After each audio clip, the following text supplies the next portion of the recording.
All right, friends, how are you today? Aaron here bringing you your horoscope for the 7th, the real video for the 7th. I was looking at both dates, the 6th and the 7th, because of the moon aspect, because of the Mercury aspect, and whoops. Sorry about that. Either way, hi everybody. I'm Aaron, and this is your horoscope for the 7th of November 2019. It's Thursday, Thor's Day. Thor is represented by Jupiter. Jupiter says more, more, more, planet of expansion. All right, our planet of expansion has 1 month left in its home sign of Sagittarius before it moves into Capricorn for a year. All right. Now, there's a sextile between Jupiter and to Mars today. Mars is in the cardinal sign of Libra. Okay, it's all about our relationships. We are reaching our hand out, putting one foot in front of another, and actively seeking relationships. And we're having blind faith. Maybe it's not so blind, this faith that we're having about these relationships, okay? There's growth, there is change. And like I was talking about in the other 7th video for the 6th, we've grown. We've all learned so much, right? And Jupiter there in Sagittarius, we've learned a lot. We're like little sponges absorbing as much knowledge and information as we can to help us progress to a new, brighter, better future, right? And now Venus is also up in Sagittarius, which is like the desire to have faith, the desire to want to learn, the desire for growth. Growth within our physical body. Now, the Moon, Neptune are over there in the growth and the expansion of our unconscious mind, connecting with our dreams, our imagination, right? So there are different aspects of expansion. One is seeking knowledge, which is where Jupiter and Venus are. Not saying that I'm about to put my foot in my mouth here. Because Neptune is also, but again, it's the unconscious mind, the subconscious mind, the dreams, the imagination, not the tangible things. Where Jupiter is about tangible, real things. It's a physical copy of a book you pick up, you read it, you gain knowledge, you extract that knowledge, you apply that knowledge to your daily life. So that's what we're talking about in this sense, right? So Venus is up there as well, really beautiful connection. Now, Mercury retrograde's going on. We all know that. We're all feeling that. Some of us, feel it differently than others. Some people I've been talking to are like, I love when this happens. I'm loving this Mercury retrograde. I cannot lie. I am loving this Mercury retrograde as well. Now, Mercury is creating a septile to Saturn, okay, which has to do, the universe stepping in, creating fate, okay? Fate, conversations that are destined.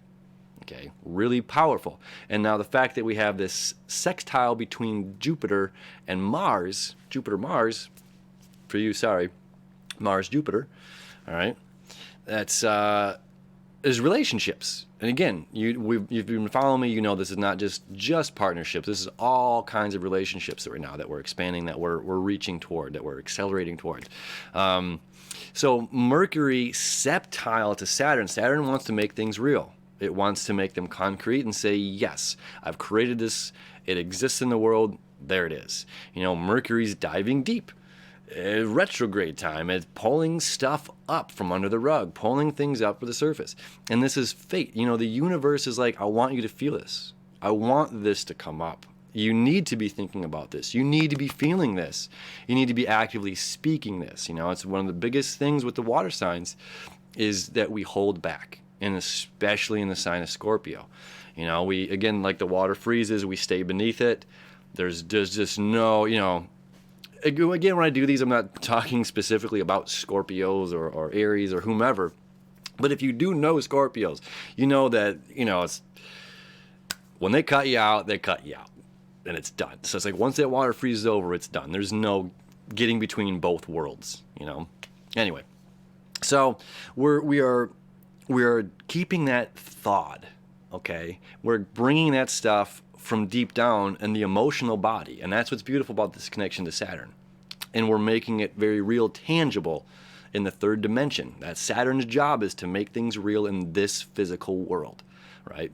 So we're taking deep-rooted emotions and speaking them into life, bringing them into life. And as well with this, again, what I've been talking about, this connection, it can be insight. You can look at something and then, be hit with a nugget of knowledge or a memory or a fleeting feeling or A concept formulates. You know what I mean? Like this comes in many different ways. It can also be you spilling it out and saying something, communicating to somebody else. Again, like we talked about on the 6th. But this is very relevant, and it's like this energy goes away after Thursday. Okay. Now the moon. Let's come over here. Hold on. What?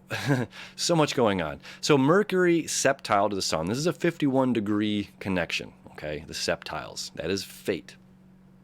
Big time fate stuff. And then the sextile, Saturn sextile to the sun.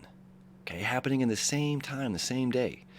All right, now this is at 15 degrees. You see over here, we're just a day away from this exact exact trine to Neptune. So we're mega feeling this grand water trine right now.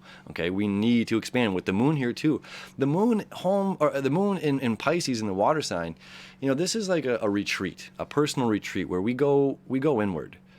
You know, like even aside from this, even if this were in Aries, we'd still be going inward right now. You know, all the work is done inward. We're dropping the dead weight. You know, the trees are losing their leaves. We're dropping that dead weight, and we're making sure that we can survive. So this is a great time to absolutely be a little internal. You know, it's not as sociable as it was over here when the moon was in Aquarius, you know. So, you know, definitely not saying don't, you know, hang out with people. You know, definitely hang out with people, reach out, but this is a close, deeper, intimate conversations, deeper, intimate connections that are happening.